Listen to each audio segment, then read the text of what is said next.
በስመ አብ ወወልድ ወመንፈስ ቅዱስ አህዱ አምላክ አሜን። የካቲት 26 2018 ነቢይ ሆሴዕ ይውላል። አንድ አምላክ በሆነ በአብ በወልድ በመንፈስ ቅዱስ ስም የካቲት 26 በዚህች ዕለት ዖዝያ ይባል የነበረ እውነተኛ ነቢይ ሆሴዕ አረፈ። ዳግመኛም ይህ ነቢይ በአራቱ የይሁዳ ነገሥታት ዘመን ትንቢት ተናገረ።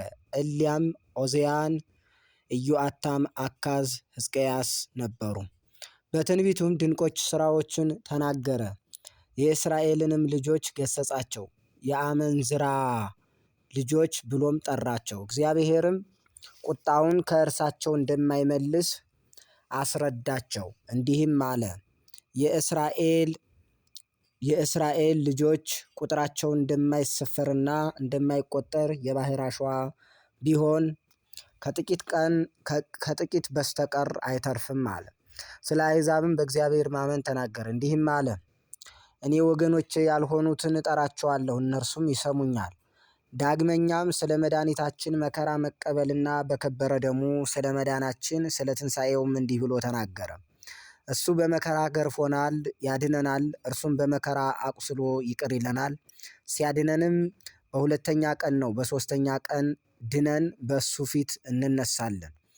እግዚአብሔርንም አውቀን እንከተለው ዘንድ ስለ ሞት ሥልጣን መሻር፣ ስለ መቃብር መሸነፍ እንዲህ ብሎ ትንቢት ተናገረ። ሞት ይዘህ ማስቀረትህ፣ መቃብርስ ድል መንሳትህ ወዴት ነው? ትንቢትን እየተናገረ 70 ዓመት ያህል ኖረ። በበጎ ሽምግልናም አረፈ። ነቢዩ ሆሴዕ። ለእግዚአብሔር ምስጋና ይሁን፣ በረከቱ ከእኛ ጋር ትኑር ለዘላለሙ አሜን። ሰላም ለሆሴዕ ምጽአተ ክርስቶስ እንዘይሰብክ በቃለ ትንቢት ቡሩክ የሐስስዎ ይቤ ለእግዚአብሔር አምላክ እንበለ ንጉሥ ወኢ መላክ እምድኅረ ነበሩ እስራኤል